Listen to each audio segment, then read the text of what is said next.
Bismillahirrahmanirrahim.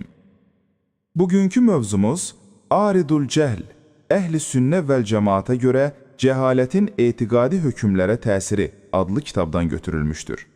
Kitabın müəllifi Əbul-Ula İbn Raşid İbn Əbul-Ula Ər-Raşiddir. Kitabda açıq və qapalı məsələlərin altına daxil olanlar haqqında alimlərin sözləri qeyd olunur. Gəlin bunları addım-addım öyrənək. Açıq olan məsələlərin əhatəsinə daxil olanlar. 1. Uluhiyyət tövhidi. Buna ibadət tövhidi və ya əməli tövhid də deyilir. Bu, Allahu Teala'nın uğrunda peyğəmbərlər göndərdiyi və kitablar nazil etdiyi tövhiddir. Allahu Teala belə buyurur: Səndən əvvəl göndərdiyimiz elçilərdən, onların davamçılarından soruş. Biz mərhəmətli Allahdan başqa ibadət ediləsi məbudlar mı icad etmişik? Beləliklə, açıq olan məsələlərə uluhiyyət tövhidi də daxildir. 2. Mükəlləf olan şəxsin cahilliklə üzürlü sayıla bilməyəcəyi açıq məsələlərdən biri də insanı İslamdan çıxaran böyük şirkdir. Allahdan başqasına ibadət etmək, qəbirlərə dua etmək, nəzir vermək, qurban kəsmək və digər ibadətləri Allahdan başqasına yönəltmək. 3.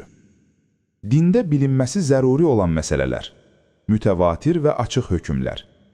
Məsələn, namazın fərz olması, zəkat, həc, oruc, zinanın haramlığı, içkinin haramlığı.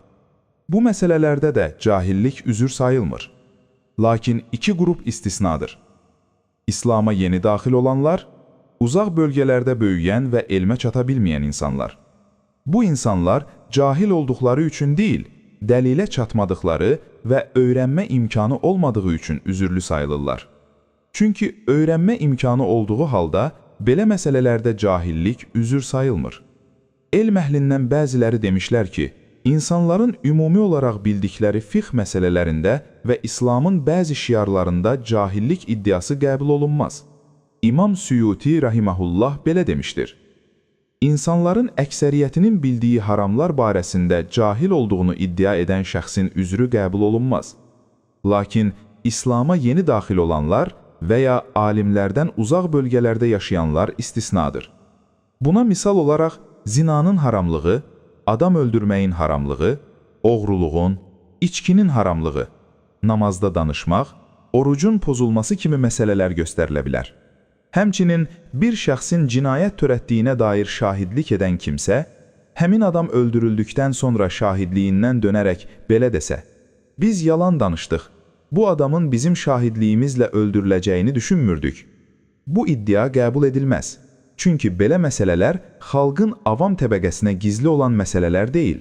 İmam Zeynüddin İbn Rəcəb Əl-Həmbəli İmam Suyutinin sözlərini təsdiqləyərək belə demişdir: İslam diyarında müsəlmanlar arasında böyüyən bir şəxs zina edib zinanın haram olduğunu bilmədiyini iddia etsə, onun sözü qəbul edilməz. Çünki zahiri halı onun yalan dediyini göstərir. Əslində bilməməsi mümkün olsa belə, hökm zahirə görə verilir. İmam Nəvəvi rahiməhullah səhabə dövründə zəkat verməyənlərlə öz dövründə zəkat verməyənləri fərqləndirərək belə demişdir: Əgər belə soruşulsa, sənin qeyd etdiyin kimi zəkat verməyən qrupun halını necə təvil edib onları baqilərdən saydın? Əgər bizim dövrümüzdə müsəlmanlardan bir qrup zəkatın fərz olduğunu inkar edib onu verməsə, onların hökmü də baqilər kimi mi olar? Biz deyərik: Xeyr, bu dövrdə zəkatın fərz olduğunu inkar edən şəxs müsəlmanların icmasına görə kafir sayılır. Bu iki vəziyyət arasındakı fərq budur ki, o dövrdə bəzi səbəblərə görə insanlar üzürlü sayıla bilərdi. Məsələn, şər'i hökmlərdən nəsx dövrünə yaxın yaşamaları, dini məsələləri tam bilməmələri, İslam'a yeni daxil olmaları. Bu səbəbdən içlərinə düşən şübhəyə görə üzürlü sayıldılar. Bugün isə İslam geniş yayılmışdır. Zəkatın vacib olması müsəlmanlar arasında demək olar ki, hər kəsə məlumdur. Hətta avamdan tutub alimlərə qədər hamı bunu bilir. Ona görə də bunu inkar edən heç kəs etdiyi təvilə görə üzürlü sayılmaz. İmam Şəvkani rahiməhullah belə demişdir: Xalq içindən namazı tərk edən şəxs kafirdir. Həmçinin namaz qılan, Lakin namazın düzgün olması üçün vacib olan rükunları və zikirləri öyrənməyən və yerinə yetirməyən şəxs də ağır bir günah etmiş olur. Çünki bu insan üzərinə vacib olan ən mühüm fərzləri və vacibləri tərk etmişdir. Həlbuki ona namazı öyrədəcək insanlar və imkanların mövcud olmasına baxmayaraq, namazın yalnız onunla səhih olduğu şeyləri bilməmişdir. İndi isə qapalı məsələlərin əhatəsinə daxil olanlar haqqında danışaq. Hüccətin çatdırılmasının, məsələnin izah və bəyan edilməsinin zəruri olduğu qapalı məsələlərə gəldikdə isə, bunlardan birincisi Allahın isim və sifətləri ilə bağlı məsələlərdir. Bu mövzuda İmam Şafii rahimehullah belə demişdir: Allahın elə isim və sifətləri vardır ki, onları heç kəs inkar edə bilməz. Bir insana hüccət çatdıqdan sonra bu sifətlərə müxalif olan şəxs kafir olar. Lakin hüccət çatdırılmadan əvvəl o şəxs cahilliyinə görə üzürlü sayılar.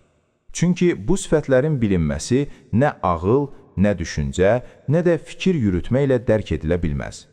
Biz bu sifətləri isbat edər və Allahı məxluqa bənzətməkdən uzaq tutarıq. Necə ki Allah özü buyurmuşdur: Onun bənzəri kimi heç bir şey yoxdur. İkinci qapalı məsələ barədə Əhl-i Sünnə vəl Cəmaatın etiqadına və şər'i naslara zidd olan firqələrin etiqadları barədə misallar verilir. Məsələn, mürciyə.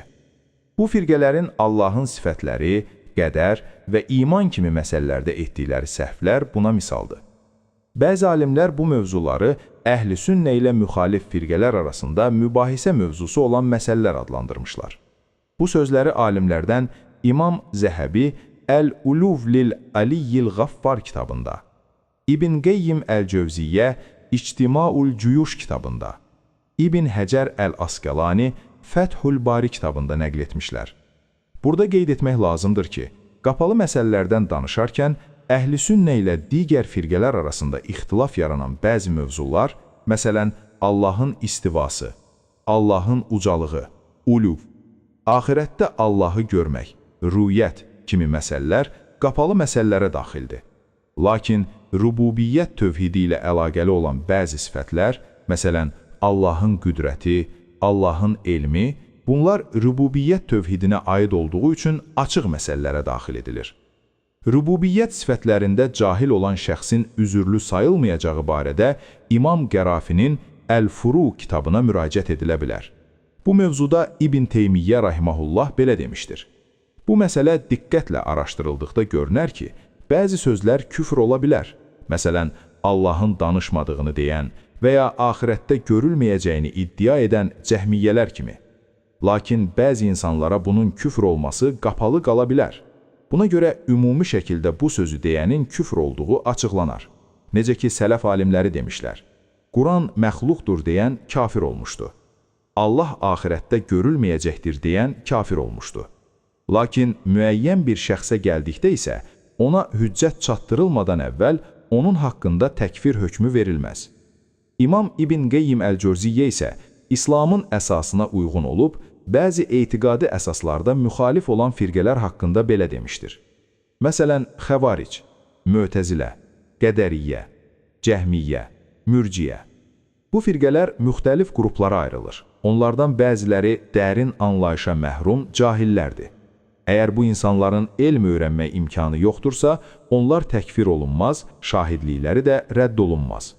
Gördüyün kimi bu mətnlər İslamın əsasına uyğun olub, bəzi etiqadi məsələlərdə səhvə düşən bidət əhlindən bəhs edir.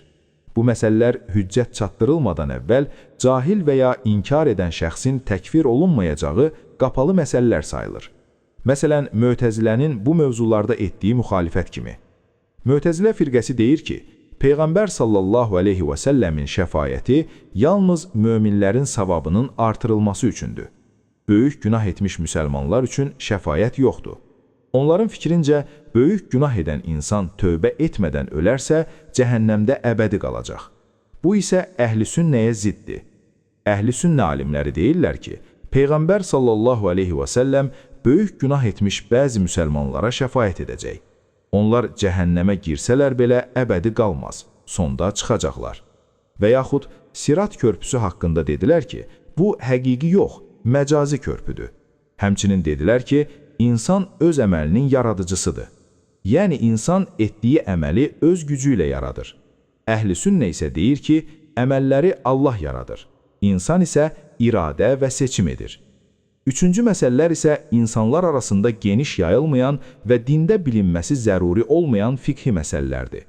Bu mövzuda İmam Nəvəvi rahimehullah belə demişdir. Dində üzərində icma olan məsələlər vardır. Məsələn, 5 vaxt namaz, Ramazan orucu, cünüblükdən qusl etmək, zinanın haramlığı, içkinin haramlığı, məhrəm qohumlarla evlənməyin haramlığı. Bu hökmləri inkar edən şəxsin hökmü aydındır. Lakin İslama yeni daxil olan və ya dini hökmləri bilməyən şəxs istisnadır. Belə bir şəxs bunlardan birini inkar etsə, dərhal təkfir olunmaz. Əgər icma yalnız xüsusi alimlər arasında bilinən bir məsələdirsə, məsələn, qadının xalasının və ya bibisinin üzərinə evlənmək. Yəni, bir kişi həm qadınla, həm də onun xalası ilə eyni zamanda evli ola bilməz. Bir kişi həm qadınla, həm də onun bibisi ilə eyni zamanda evli ola bilməz. Həmçinin qəsdən öldürənin mirasçı ola bilməməsi və ya nənənin mirasdan 1/6 pay alması kimi məsələləri inkar edən şəxs təkfir edilməz. Çünki bu məsələlər insanlar arasında geniş yayılmamışdır və buna görə üzürlü sayılar. Qeyd. Zahiri, yəni açıq məsələlər. Bunlar dəlilləri məhşur və açıq olan məsələlərdir. Bu mövzulara təvil və ya qarışıqlıq daxil ola bilməz. Əhl-i sünnə ilə digər firqələr arasında bu məsələlərdə ixtilaf olmamışdı. Qapalı məsələlər. Bunlar isə adətən yalnız xüsusi elm sahibi olan insanlar tərəfindən bilinən məsələlərdir. Bu mövzularda əhl-i sünnə ilə digər firqələr arasında ixtilaf olmuş və bəzi imamlar belə bu mövzularda səhvə düşmüşdü. Böyük və dərin alimlərdən başqa insanların bu mövzularda səhvdən qorunması çətin olmuşdu. Buna misal olaraq iman məsələləri, Allahın sifətləri, Quranın yaradılıb yaradılmaması kimi mövzular göstərilə bilər. Açıq və qapalı məsələlərin nisbi olması. Bir məsələnin açıq və ya qapalı olması bəzən yerə və zamana görə dəyişə bilər. Yəni, bir yerdə məşhur olan elm başqa bir yerdə bilinə bilməz. Bu isə elmin yayılması və ona çatmaq imkanına bağlıdır. Bu qaydanın təfsilatı isə ayrıca bir başlıq altında izah edilməlidir. Bu mövzu ilə bağlı bəzi kitablar. Bu məsələləri xüsusi şəkildə araşdıran bəzi kitablar bunlardır. Əl-İntisar li Hizbillahil Muvahhidin, səhifə 10. Qərafi, Əl-Furuq, Nəzariyyətü Dəruriyyəti Şər'iyyə, səhifə 118 və 2-ci cild səhifə 148. Şərh-ü Fiqhil Əkbər, səhifə 230. Həddül İslam, səhifə 566. Məcmuatul Məsailil Məhmudiyyə, səhifə 15-16. İbn Səhman, Əd-Diyauş Şarik, səhifə 170. Şeyx Məhəmməd ibn Abdülvahhab, Məcmuatul Müəlləfat, səhifə 159-160. Risalətü Hukmut Təkfiril Muayyən, səhifə 15. Şeyx Abdülkərim Zeydan, Əl-Vəciz, səhifə 119. Və axirü davana ənilhamdülillahi rabbil aləmin.